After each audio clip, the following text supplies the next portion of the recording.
All right, it's time for another episode of this bullshit called Why is Nick LS swapping the Z for no reason?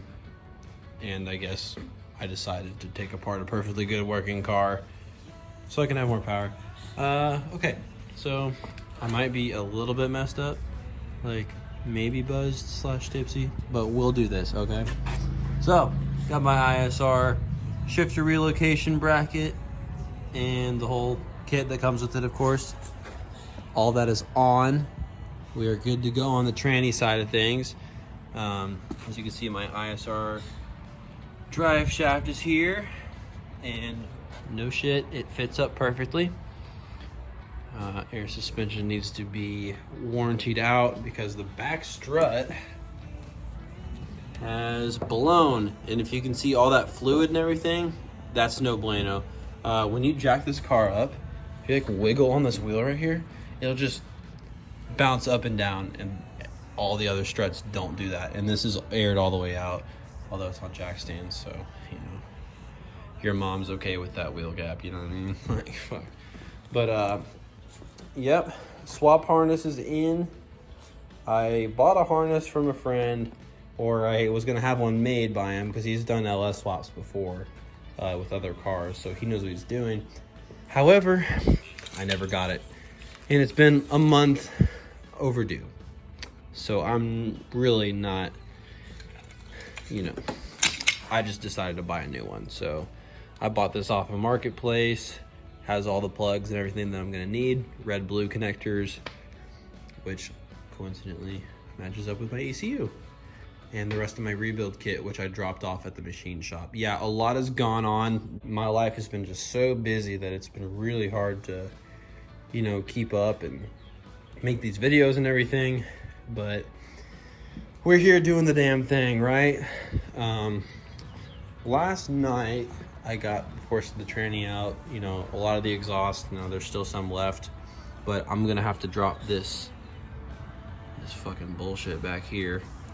I'll get a better look at it. I started cleaning things up, put some undercoat on the sway bar, or whatever the fuck you want to call it. All this has been cleaned up. Not quite there yet, but she's like 80% clean there. And obviously right here looks pretty good.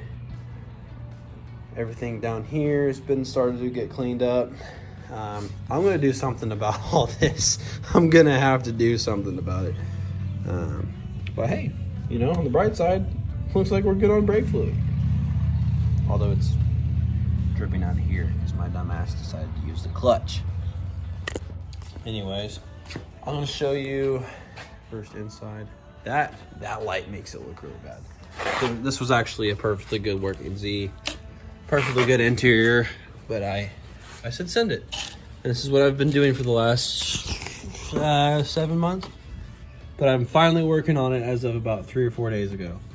So lots of progress has been made, especially once parts get in. It makes it a lot easier. But as you can see, this is rusted to hell. And the main problem is when I was static, I scraped a lot, and these are worn down to the point of essentially no return.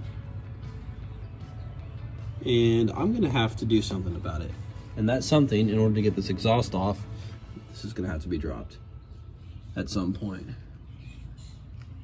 And also, this is gonna have to get taken out. I don't even want this in the car at all. This whole thing, all the way back, all the way across, is ugly. And it's just making everything a pain in the ass. So it's gonna go, and I'm gonna get a new one. Either way, I bought a hole saw kit so I can get that off. Because nothing is fitting around any of those nuts. So this hole saw kit is gonna help me just kind of get around it and then just kind of drill it out and pop the bitch out and be good to go. I'm trying to walk around here and kind of, point things out. This was, I guess, part of the harness. I'll leave that down there. Just kind of fell out of the bag. But this is my fuel system, and that consists of the C5 Corvette fuel pressure regulator, and a bunch of AN fittings and fuel fittings and whatnot, and then this 20-foot braided wire or braided hose. Very nice. Very nice. I like it.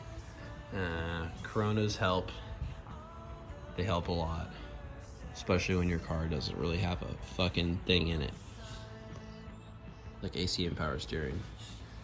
I'm gonna do that at some point, but I'm gonna figure out some kind of a custom solution to do that. It's just really not practical. When the guy who took my engine out, when he bought it, he took it out and then cut all these lines and hoses, and then he actually cut the line that goes to my air suspension. Like, why? Like, dude, there's a hole.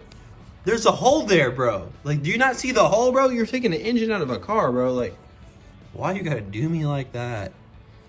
So, yeah. I was mad about that because it makes it hard to air it up. But, it's okay. I'll solder these back together or something, or just heat shrink it. Who knows? But, yep, that's the update.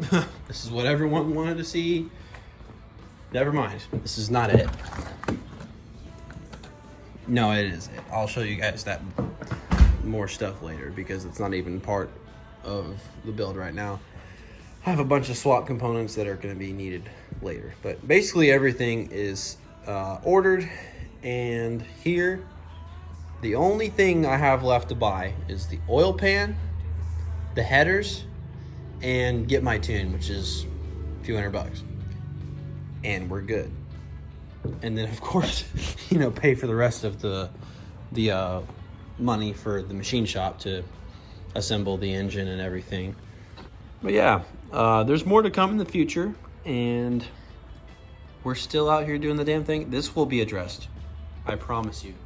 Anything wrong with this car will be addressed. I will reveal more of it later. My friends know, but not everybody here knows. Some stuff is getting in the mail, and I will spill the beans on a lot of this crap. But this is the thing in the new house that we're doing. The damn thing. I am a little bit messed up, so I will see you guys later.